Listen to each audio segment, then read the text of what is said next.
Mas Anies, Ridwan Kamil, Ganjar itu kalau dapat tiket disodorin aja gini bang, udah ambil gitu. Ya. Tapi kalau untuk menjadikan itu tiket mereka belum punya kemampuan. Dia masih bukan pemain, masih orang yang dimainkan. Kata-katanya apa bang? Kalau orang dimainkan tuh. Ya, Kalau tadi. bahasa Indonesianya wayang, kalau bahasa Indonesia yang lain tuh boneka, Ya. bahasa di luar negerinya puppet bang. Jadi belum pemainnya itu, belum pemain utama bang. Ya.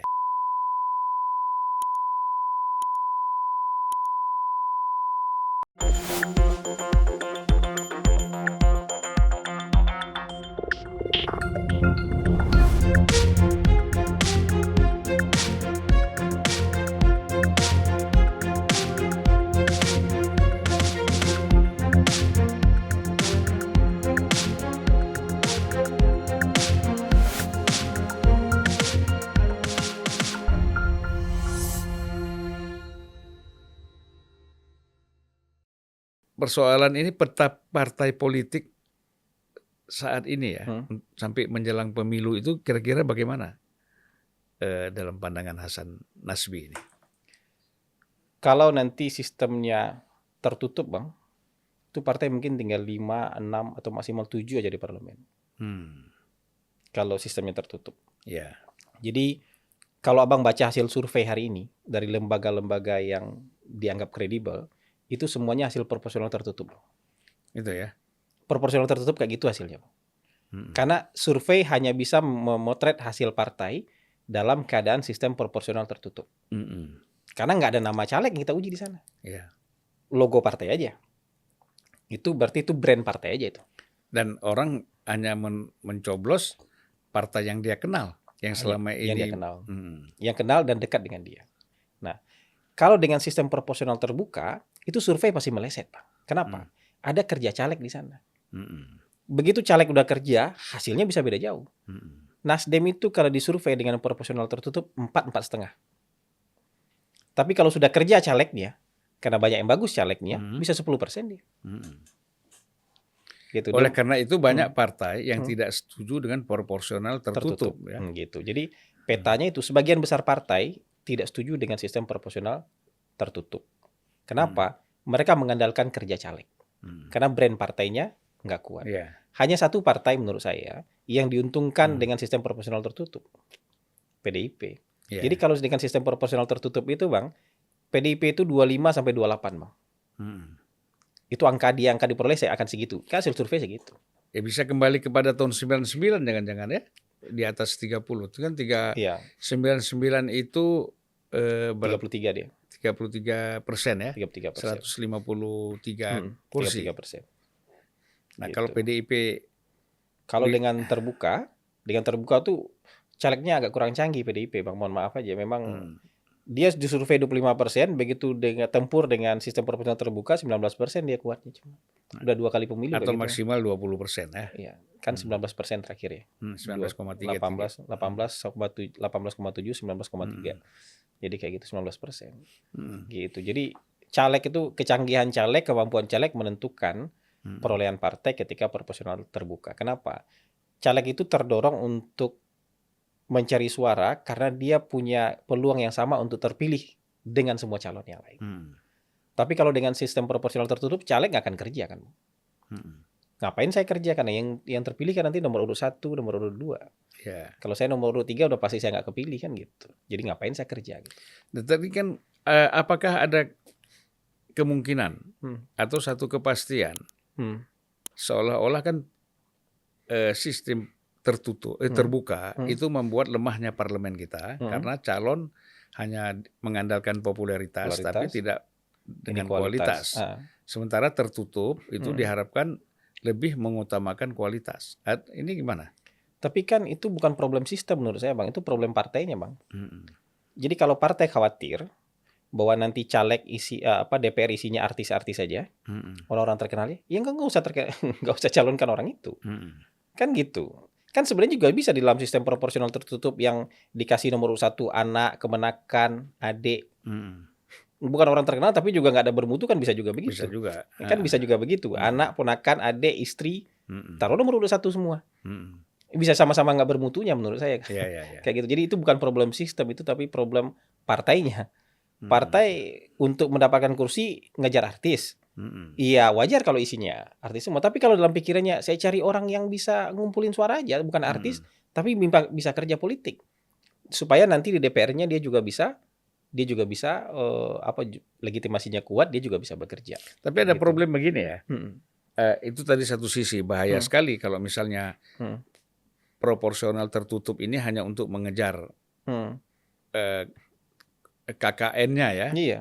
untuk supaya keluarganya yang bisa maju. Akhirnya akan begitu itu. juga. Tapi kalau misalnya kita lihat begini, sekarang kan kalau kita ketemu dengan orang-orang yang cukup berkualitas, ya, apakah dia rektor, dekan, atau ahli politik, ahli ekonomi dan lain-lain, ketika kita tawarin mereka untuk menjadi anggota DPR, mereka kan menolak karena mereka tidak bisa bersaing dengan calon-calon yang populer, yang punya uang, gitu kan?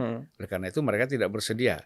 Nah, tapi kalau tertutup, itu partai yang tadi betul-betul ingin meningkatkan kualitas parlemennya, dia kan bisa menaruh calon ini yang nomor 1 gitu loh. Bisanya loh. Makanya saya bilang itu sebenarnya bukan problem sistem, tapi problem partai. Karena dua-duanya bisa kayak gitu. Di sistem tertutup bisa anak, istri, ponakan isinya. Di sistem terbuka katanya orang-orang terkenal. Tapi akhirnya kan kita akan sampai pada titik equilibrium. Di sistem terbuka kan akhirnya sadar berapa banyak sih artis yang terpilih akhirnya. Nggak banyak juga. Yang bisa terpilih kan orang-orang yang bisa kerja di masyarakat. Gitu. Yang emang abang dulu artis kan enggak. Tapi kan abang terpilih dari Aceh gitu loh. Dengan sistem terbuka kan abang itu. Terpilih abang yang 2014 2019 kan dengan sistem terbuka. Kan gitu. Jadi bisa begitu gitu. Jadi kalau menurut saya kalau kita menghadapi suatu masalah, lihat masalahnya di mana. Di sistem kan masalah atau di diri kita masalahnya. Kalau di diri kita masalahnya, jangan sistem yang kita ubah. Jadi menurut saya itu masalah di internal partai. Kalau nggak mau artis yang terpilih, jangan usah calonkan artisnya. Calonkan orang yang bermutu dong. Misalnya begini, calonkan aja rektornya. Suruh aja tempur. Kalau nggak jadi nggak apa-apa, tapi tempur dulu lah. Siapa tahu kan jadi. Kan begitu. Dan biayai. Atau biayai. Masalahnya kan gini juga. Kadang-kadang kita berhadapan dengan orang yang kita anggap berkualitas, bermutu, tapi nggak mau ngurus masyarakat, Bang. Nggak mau ngurus masyarakat. Iya kalau gitu jangan taruh di parlemen gitu. Kita taruh di eksekutif lah orang-orang kayak gitu. Dia nggak mau berbaur dengan masyarakat, kita taruh di eksekutif aja. Dia nggak mau bermasyarakat, nggak mau merajut akar rumput, ya jangan taruh di parlemen, kita taruh di eksekutif tidak aja. Siap juga menghadapi permainan intrik politik yang ada di dalam partai ya. Iya kayak gitu. Bagi seorang. Karena di DPR kan nggak gampang, Bang. Kita berhadapan dengan 580 orang yang punya ide semua juga. Gitu. Kita punya ide nggak langsung jalan, beda dengan eksekutif gitu. Ya buat saya sih kayak gitu. Kalau Anda nggak siap untuk bertempur itu ngerasakan kalah aja, gitu ya udah nggak usah jadi anggota parlemen. Karena menurut saya anggota parlemen itu memang harus siap itu, siap dia bermasyarakat, siap juga di parlemen bertempur, Bang. Ya jadi kalau kita kembali kepada persoalan capres ya, berapa pasang calon yang ideal ini menurut? Menurut saya 3, Bang. 3 ya. Menurut saya 3. Kasih kesempatan lah 3 partai terbesar ini mencalonkan calonnya. Jadi kita punya pilihan lebih dari 2. Ya, belajarlah kita punya pilihan beberapa kan, 3 gitu. Kalau 4 juga nggak apa-apa sih menurut saya. Tapi kalau 4 ini, ya itu beratnya di sana. Yang calon keempat ini susah. Susah calon keempat. Ya, jadi agak kalau ada 4 calon nampaknya kurang pas juga ya. Kurang pas ya. Sebenarnya tapi kalau misalnya partai yang dominan tuh, partai yang cukup besar itu ada 4 calon, menurut saya nggak apa-apa. Menurut saya nggak apa-apa. Jadi kalau gini, Bang, diskusi yang paling menarik itu kalau diskusi imajiner ya. Partai Demokrat pasti ingin power sharing berdasarkan hasil pemilu 2024. Kenapa? Karena 2024 dia yakin di atas Nasdem suaranya. Sementara Nasdem pasti pengen power sharingnya berdasarkan hasil tahun 2019 kan. Kenapa? Tahun 2019 dia lebih besar kan gitu. Jadi diskusi soal itu aja itu susah. Itu buat saya. Tapi kalau Golkar dia hadapan sama PAN udah tahu aja dia nggak mungkin ngalahin Golkar. 2024 juga nggak akan ngalahin Golkar. Gitu. PKB sama Gerindra tuh, PKB udah tahu 2024 nggak mungkin dia ngalahin Gerindra. Jadi udah mau dibagi berdasarkan tahun 2019 oke, tahun 2024 oke. Jadi capres itu 3. Tiga menurut saya hanya 3 partai yang punya kemampuan untuk mengajukan capres. Ya berarti Gitu. kan kalau kita bilang tadi 3, kalau seandainya PKS, Nasdem dan Demokrat tidak mau bergabung kepada 3 ini, kan wajib Bang, wajib ngajuin capres Bang. Ya makanya harus bergabung ya. Harus bergabung, wajib Bang. Jadi menurut saya open lah. Maksudnya kan partai-partai ini yang kurang fleksibel itu cuma PDIP Bang. Yang kurang mampu untuk berkomunikasi, berdialog dengan apa ya namanya, dengan duduk sama rendah tinggi, berdiri sama tinggi itu cuma PDIP, gitu. Kurang ngerti, saya nggak tahu masalahnya di mana, tapi kurang bisa lah berkomunikasi antar partai. Bisa duduk bareng-bareng kayak gini, kemudian bicara soal itu, nggak taunya kan main perintah aja tuh, karena merasa besar mungkin. Tapi kalau yang lain tuh fleksibel. Menurut saya Gerindra juga fleksibel buat komunikasi dengan Demokrat, dengan PKS, dengan Nasdem. Golkar apalagi menurut saya fleksibel sekali kalau buat komunikasi dengan Nasdem juga, dengan satu induk, satu alma mater kan itu, dengan PKS juga, dengan Demokrat. Menurut saya, jadi yang fleksibel ini lebih mungkin untuk menggait sisa-sisa itu tadi. Partai-partai sisa-sisa itu tadi gitu. Yang paling fleksibel dan paling mampu merangkul itu.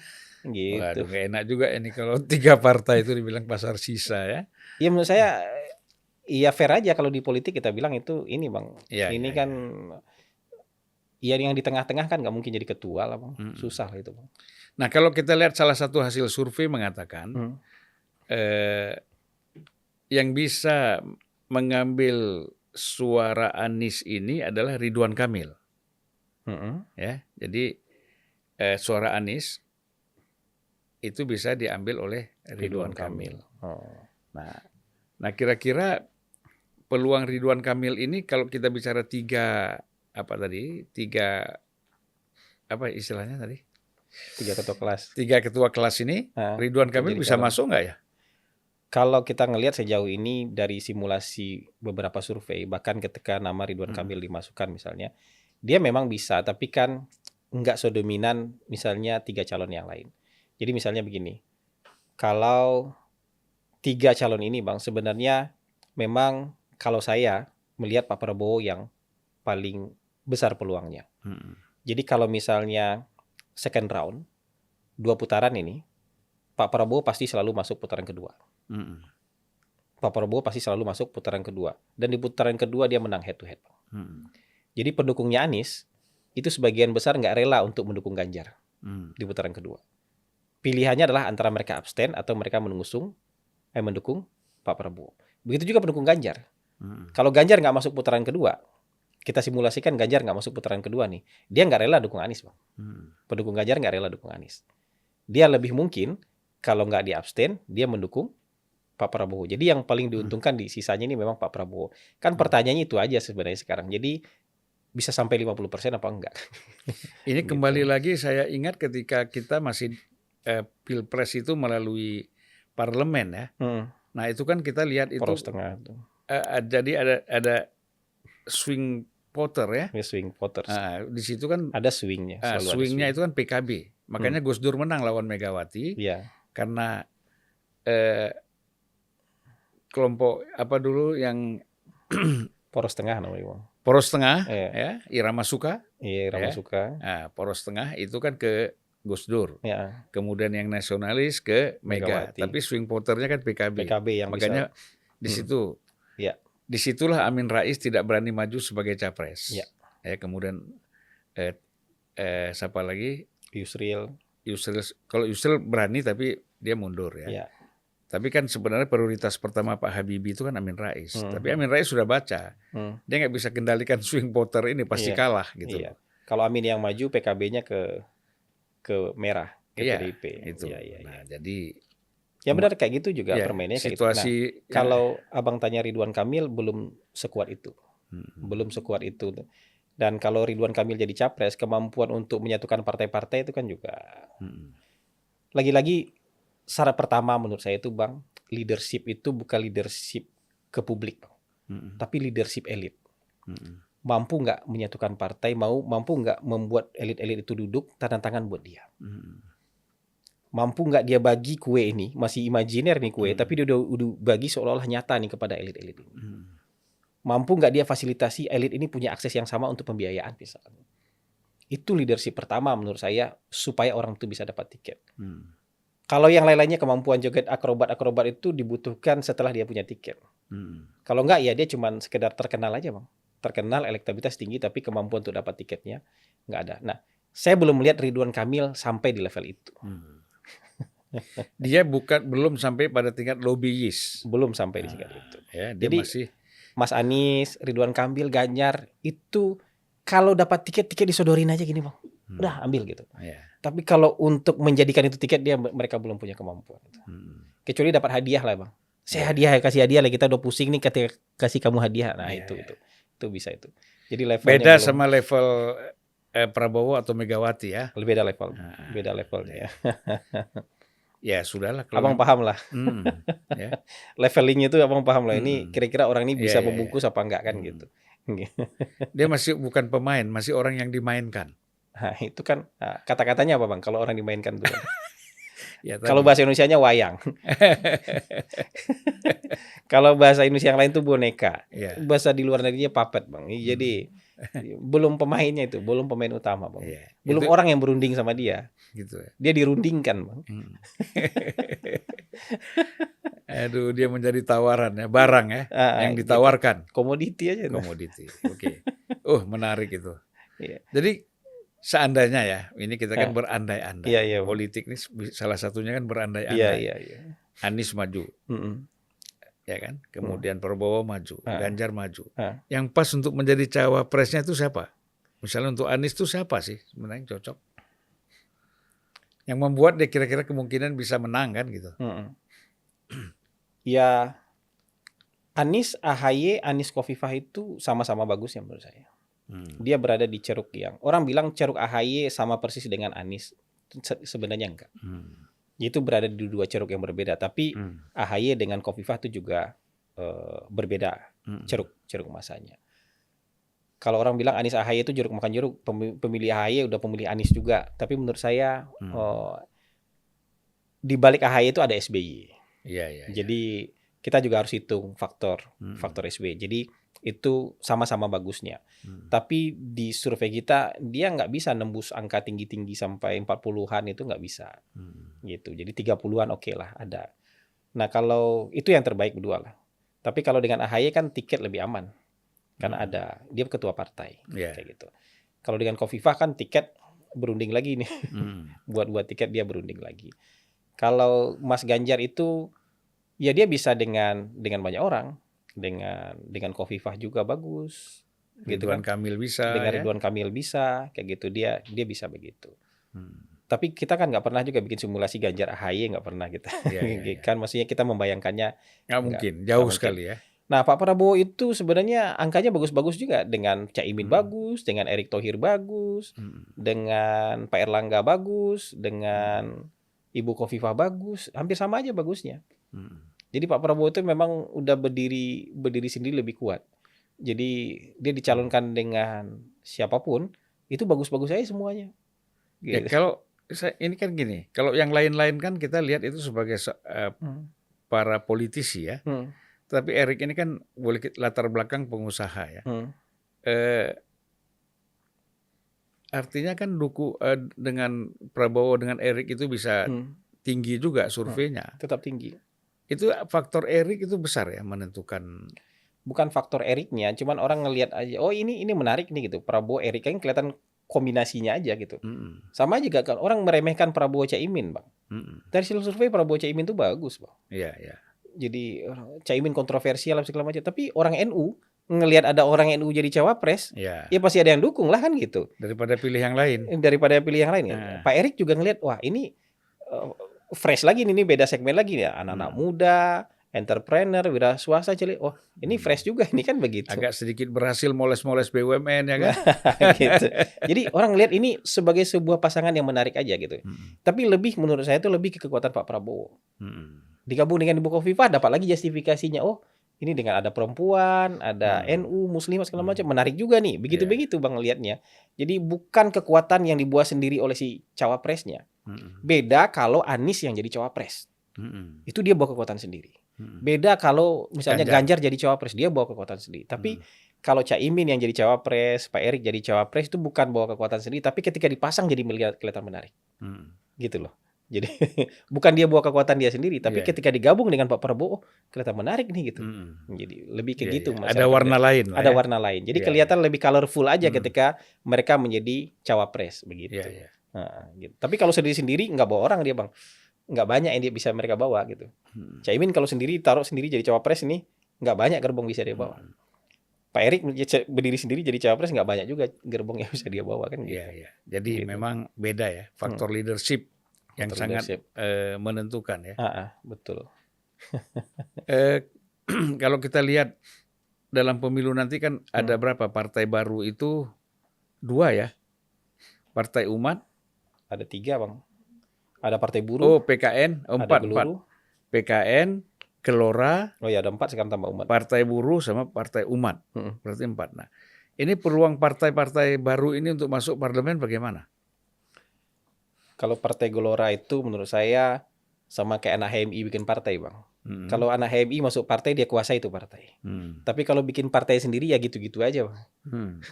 Nah Gelora ini anak kami kan. Kalau dia masuk ke partai dia kuasai itu partai Bang. Tapi kalau dia keluar nih bikin partai ya begitu-begitu aja lah. Ini aktivis aja bawa badan aja. Oh gitu ya. Masanya nggak banyak pas segala macam. Menurut saya apakah Gelora akan bisa menggerogoti PKS? Menurut saya suara PKS sudah stabil. Suara PKS sudah. Yang punya suara kan bukan si aktivis. Yang punya suara kan para ustadz-ustadz ini. Dan ustadz-ustadz ini masih bertahan di PKS. Jadi efeknya mungkin kecil. Kalau Partai Buruh menurut saya ya udah uji coba berapa kali-kali kan. Kalau Partai Buruh ya akan segitu-segitu aja menurut saya. Tidak akan mungkin 1%, 2% ada tapi nggak akan ada di parlemen, di DPR RI nggak akan ada. Yang jadi hipotesis saya tuh satu aja sebenarnya. Partai Umat. Ini patron masalahnya. Pak Amin Rais itu patron. Patronnya Partai PAN. Dan 2024 itu pertama kalinya PAN ikut pemilu tanpa patronnya. Dan patronnya membuat partai baru namanya Partai Umat. Mungkin ini bisa 50-50. Tapi kalau 50-50 sama-sama nggak masuk mereka Bang. Iya. Sama-sama nggak masuk. Jadi apakah partai baru akan masuk parlemen? Menurut saya nggak ada satupun partai baru masuk parlemen gitu di DPR RI ya. Gitu. Beda. Ini bukan. Kalau PKN gimana? Nah ini sama juga kan itu Bang. Sama kayak Partai Gelora aja menurut saya kan itu. PKN itu sama kayak Partai Gelora itu. Bang Anas kalau dengan pasukannya masuk ke Demokrat diambilnya Ketua Umum Demokrat gitu. Iya. Tapi bikin partai sendiri belum tentu berhasil. Nah gitu. Iya. Jadi kekuatan kader dengan kekuatan massa itu kan beda Bang. Iya. Ini kan kalau kader masuk ke partai itu berombongan Bang diambilnya partai itu. Bang Akbar di Golkar diambilnya Ketua Umum partai itu. Tapi Bang Akbar keluar di partai bikin sendiri itu belum tentu. Jadi begitu juga kalau kita lihat pengalaman orang-orang yang buat partai di luar PDIP ya. Di luar PDIP begitu. Jadi habis semua, hilang semua. Jadi sebagai perbedaan sebagai figur individual itu bagus, tetapi untuk membangun sebuah organisasi, apalagi organisasi partai politik, ya itu memang berbeda. Itu kejadian juga dengan di dunia profesional Bang. Teman-teman saya yang jadi CEO perusahaan asing itu Bang, ketika keluar bikin bisnis sendiri bisnisnya nggak jalan. Tapi ketika jadi CEO sukses Bang. Ya. Kayaknya dia jalankan uang orang Bang. Organisasi orang dia mimpin. Dia datang tuh udah mimpin gitu. Jadi CEO hebat-hebat. Tapi selesai jadi CEO dia bikin bisnis, bikin peternakan aja nggak sukses Bang.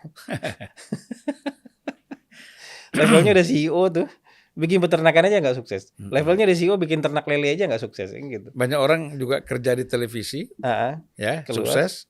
Tapi begitu bikin podcast gagal. Ya? Bisa juga begitu. bisa begitu. Jadi ada seni yang berbeda saya lihat. Jadi kalau saya mudah-mudahan jangan didoakan gagal lah. Ya sukses kan? Lah Bang. Abang baru berapa bulan sudah hampir 50.000 tuh. Ya. Yang penting tekun itu tuh. Insya Allah. Kalau kita kan tujuannya bagaimana ini bisa silaturahim. Ya. Bisa sharing ide, bisa melakukan satu pendidikan politik, itu kan tujuan kita membuat podcast ini, gitu. Kemudian kita melihat ini ada isu yang mulai ramai lagi, soal penundaan pemilu. Nah, ini bagaimana? Pemilu kita pasti nggak sih? Ya justru pemilu kita akhirnya nggak pasti gara-gara itu. Mm-mm. Gara-gara isu itu nggak pernah tutup buku. Mm-mm. Dan saya yakin bulan Februari, bulan Maret ini percobaan terakhir untuk penundaan pemilu atau ya percobaan terakhir untuk penundaan pemilu. Artinya penundaan untuk melihat apakah pemilu ini bisa berlanjut atau tidak? Bisa ditunda atau tidak. Oh, Kalau menurut saya tuh keinginan untuk menunda itu besar sekali. Mm-mm. Ya mungkin kalau ke publik kan ada bahasa-bahasa yang diperhalus lah. Tapi kalau kita duduk-duduk ngopi-ngopi itu kan kelihatan sekali lah. Agenda-agenda untuk ke sana itu kelihatan sekali. Bahkan saya mendengar 26 Februari ini akan ada deklarasi itu. Kepala desa mau tunda, mendukung penundaan pemilu. Jadi buat saya usaha ini masih ada. Nah, selama usaha ini masih ada, tentu ada ketidakpastian untuk pemilu tahun 2024. Nah, sekarang kita lihat ya, kira-kira apa sih tujuan penundaan pemilu ini? Kalau tujuan untuk bahan komunikasinya bisa apa saja, bisa kita menghadapi resesi lah, bisa ada pembangunan yang masih harus dilanjutkan lah, bisa karena kita sekarang kebetulan dipimpin oleh pemimpin yang baik sehingga harus dilanjutkan lah. Itu kan alasan-alasan yang dibuat ke publik.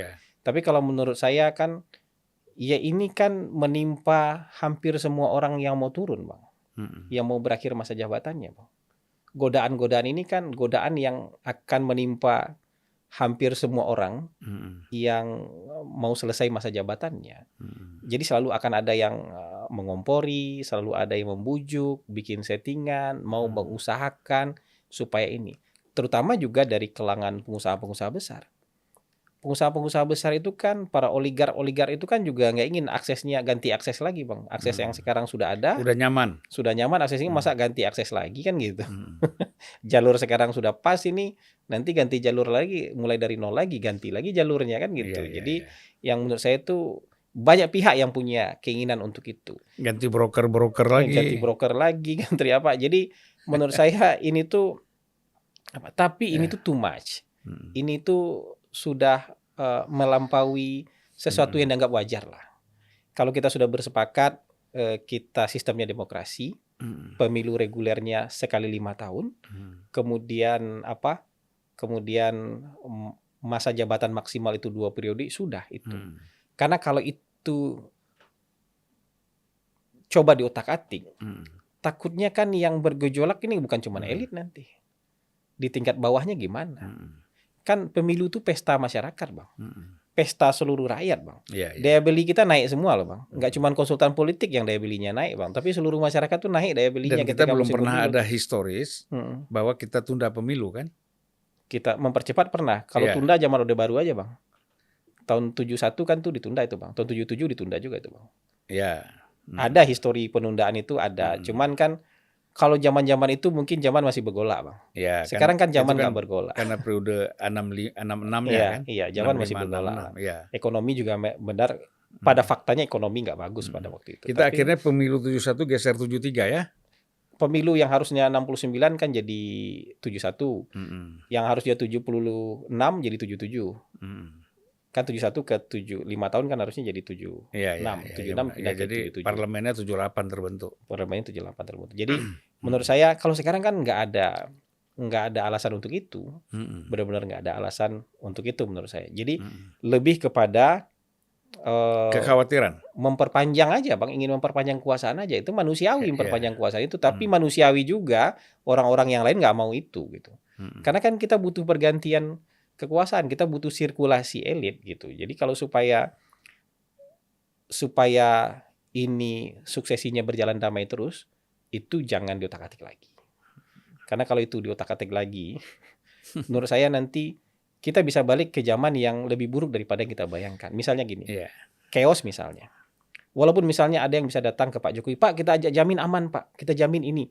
Enggak lah, begitu ada hal fundamental, hal prinsipil yang diotak-atik itu, ancaman chaos itu besar. Begitu ada ancaman chaos besar, kita diambil alih oleh orang bersenjata, Bang. Dan semua kekalahan itu selalu atas dasar keyakinan. Nah itu. Iya kan? Yakin menang, tahu-tahu kalah. Sama orang baik yang ahli bawa mobil kan, dia yakin nggak Ngebut ketabrak. dia. Ngebut dia. Ngebut dia Nabrak tabrakan. akhirnya. Jadi itulah. Jadi Kehati-hatian tuh ya, penting. kegagalan itu lebih banyak dari Jadi ketika sudah sampai di proses keyakinan. ini, kemampuan untuk menahan diri, Mm, untuk tidak melampaui batas itu di atas segalanya. ya. Karena kalau kita ngerasa semuanya bisa kita terabas nih, bisa kita jinakkan semua, bisa kita kondisikan semua. Begitu chaos kita diambil alih oleh orang yang bersenjata. Itu udah hukum alam aja. Begitu keadaan tidak normal, Apalagi ada kita diambil. kepentingan asing masuk di Itu dalamnya. lebih parah lagi. lebih lagi gitu. Jadi menurut saya jangan membuka sebuah kotak yang ketika dibuka tuh isinya gas Ya. metan semua, Bang. Kalau kata nenek saya, na'udzubillah min zalik. Nah, itu udah benar itu, Bang. Jangan sampai terjadi itu. Jangan sampai terjadi itu. Kita berlindung supaya itu tidak terjadi Ya. itu. Oke. Nah, harapan untuk pemilu 2024 apa kira-kira? Yang saya berharap itu saya berharap diurungkan niat untuk menunda pemilu. Negara kita dalam keadaan baik, iya pasti banyak cobaan lah. Global juga banyak cobaan, tapi kondisi negara kita baik, jadi jalankan pemilu itu sesuai waktunya. Pemilu ini kan menjamin supaya tidak ada kudeta, menjamin supaya orang tidak diturunkan dengan cara yang tidak baik. Jadi pemilu ini menjamin transisi kekuasaan dengan cara baik-baik. Jadi cara yang baik-baik yang kita tempuh. Nah, itu harapan saya. Harapan yang kedua juga penyelenggara pemilu itu bisa berubah wataknya daripada pemilu-pemilu sebelumnya. Kan orang selalu banyak kecurigaan nih. Curigaan begini, kecurigaan begitu, kecurigaan. Ini belum apa-apa kemarin sudah ada kecurigaan nih. Upaya untuk meloloskan partai tertentu lah.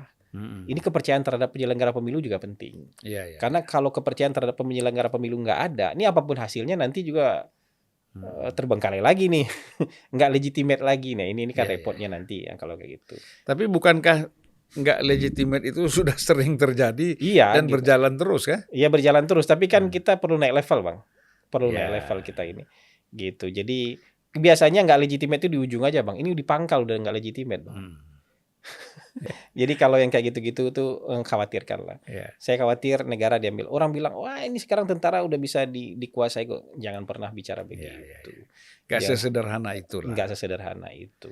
Karena gini, saya lihat baik tentara, TNI ya, ataupun polisi itu selalu melihat dari segi konstitusional. Ya kalau ada gerakan yang melakukan sebuah gerakan, itu gerakan itu menuju untuk melawan konstitusi, melawan inkonstitusional, maka polisi dan tentara itu akan nggak bisa mereka kalau nggak gitu. Kita kan ambil contoh Gus Dur ya. Iya. Gus Dur ketika itu ingin dekrit bubarkan DPR misalnya. Semua berdiri di sini. Iya. Walaupun terus terang orang mencintai Gus Dur kan. Walaupun publik mencintai Gus Dur, kayak gitu. Pilihannya begitu. Baik Bung Hasan, luar biasa. Ya. Saya terima kasih banyak loh. Aduh, saya juga terima kasih, kita lama nggak bertemu ya, tapi ternyata rumah kita berdekatan, tapi karena tidak saling kenal, sehingga kita jarang bersua. Kan? Makasih atas kehadirannya di Unpacking Indonesia. Insya Allah bisa jumpa lagi, kita bisa ngobrol-ngobrol lagi lebih panjang. Iya Bang, Insya Allah. Dengan tema yang sama atau tema yang berbeda. Ya. Kalau tema itu bisa sama terus selama sebelum pemilu, tapi isinya yang berbeda. Jawabannya bisa beda-beda. Terima kasih Bung Hasan. Assalamualaikum warahmatullahi wabarakatuh. Waalaikumsalam warahmatullahi wabarakatuh.